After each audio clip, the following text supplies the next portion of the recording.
Assalamualaikum warahmatullahi wabarakatuh. Berjumpa lagi dengan Pak San di channel Sanjaya Kembar Official. Hari ini Pak San akan membahas terkait dengan salah satu kajian psikologi. Ada 7 hal dalam konteks interaksi sosial kita yang biasanya kita jarang sekali cermati, namun justru ini sangat berharga untuk kita ketahui. Disimak ya.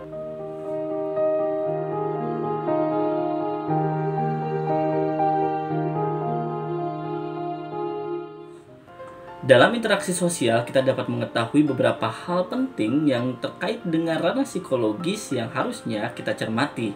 Yang pertama adalah terkait dengan ketika orang berbicara, siapapun itu akan lebih suka ketika kita melakukan kontak mata. Kontak mata yang dimaksud adalah ketika kita dapat memperhatikan mereka berbicara dan juga kita dapat dengan baik memberikan respon dalam bentuk ekspresi. Disitulah psikologi sangat terkait dengan bagaimana kita memberikan kenyamanan terhadap orang-orang yang sedang berinteraksi dengan kita. Yang kedua, karakter seseorang dapat terlihat ketika mereka memperlakukan orang lain yang tidak memiliki keuntungan untuknya. Kita ternyata dapat menilai karakter orang lain dengan mudah, yakni dengan melihat ketika mereka berinteraksi dengan orang yang tidak mereka rasa menguntungkan untuknya.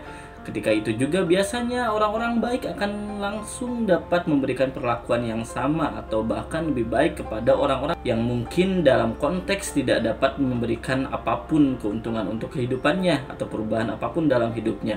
Namun ketika orang yang memiliki karakter buruk cenderung akan memberikan hal yang sangat terlihat seperti menyepelekan, seperti tidak menganggap dan juga memberikan komunikasi singkat dan juga tidak peduli terhadap apa yang akan mereka katakan. Karena mereka hanya cenderung tertarik untuk berbicara dengan orang-orang yang memberikan keuntungan terhadap hidupnya. Yang ketiga, ini juga harus kita cermati. Setiap orang akan lebih merasa spesial dan terhormat ketika nama mereka disebut oleh lawan bicaranya. Jadi ketika kita berbicara dengan orang lain, sebutlah namanya sesekali. Dengan itu mereka akan percaya bahwa lawan bicaranya mengetahui dengan jelas siapa namanya dan juga pembicaraan ini adalah dua arah yang dengan jelas saling mengenal. Yang keempat, bagaimana komunikasi itu akan berjalan dengan baik dalam psikologi, yakni dengan cara kita terus menanyakan terkait dengan kondisi dan juga apapun hal yang menarik dari kehidupan ataupun hal-hal yang dimiliki oleh lawan bicara kita. Ketika kita men-stop terkait dengan pertanyaan dan juga tidak mengajukan lagi hal-hal yang untuk dibicarakan, di situ juga kita telah memutus komunikasi.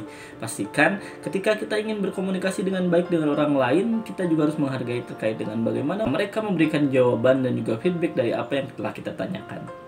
Dan yang selanjutnya adalah terkait dengan siapapun akan lebih bersemangat ketika membahas terkait apa yang mereka minati dan sukai. Disitulah kita ketika berkomunikasi dengan orang lain, pastikan kita membahas terkait dengan apa-apa saja yang mereka sukai, bukan mereka tidak minati. Karena disitu kita juga telah memilih komunikasi secara baik.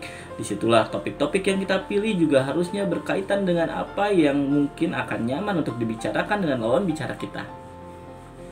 Dan selanjutnya adalah terkait dengan manusia akan lebih suka untuk membicarakan terkait dengan pengalaman hidupnya. Apa yang dirasakan dan pernah mereka kerjakan juga dialami secara langsung dalam kehidupannya, itu yang akan menjadi bahasan yang lebih sering akan disampaikan.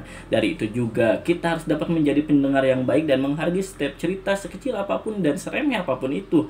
Karena kembali bahwa setiap orang memiliki jejak rekam pengalaman yang berbeda-beda. Dari itu kita harus menghargai dalam bentuk komunikasi dan juga feedback ekspresi yang bersemangat terkait dengan menyimak apapun yang akan mereka sampaikan. Dan yang terakhir, ini juga yang jarang sekali diketahui terkait dengan psikologi komunikasi, yakni ketika kita mengumbar impian, rencana ataupun cita-cita ke depan, ini dapat membuat resiko terkait dengan bagaimana hal ini tidak terwujud. Karena apa yang kita sampaikan terkait dengan impian dan juga harapan ke depan justru akan membuat kita kehilangan motivasi untuk mewujudkannya. Ini kecenderungan juga dalam konteks psikis kita ketika kita menginginkan dan mengharapkan sesuatu. Di situ juga kita akan merasa kehilangan motivasi justru ketika kita memberitahu orang-orang terkait dengan hal tersebut. Karena kita kecenderungan akan membandingkan dan juga akan mengunderpersepsikan bagaimana hal yang kita inginkan yang tadinya sangat kita cita-citakan, dan disitu juga kita akan merasa bahwa itu akan menjadi sangat mudah untuk terpatahkan dalam motivasi. Nah, tadi adalah 7 hal yang terkait dengan psikologi komunikasi, hal-hal yang perlu kita cermati dan juga perhatikan ketika kita berkomunikasi dengan orang lain. Pastikan kita juga sebagai individu harus dapat berinteraksi dengan baik di lingkungan sosial dan juga senantiasa belajar untuk memperlakukan orang lain dengan lebih baik. Sekian dari Pasan masih tunggu request untuk tema-tema video selanjutnya dan diskusi kembali di kolom komentar. Wassalamualaikum warahmatullahi wabarakatuh.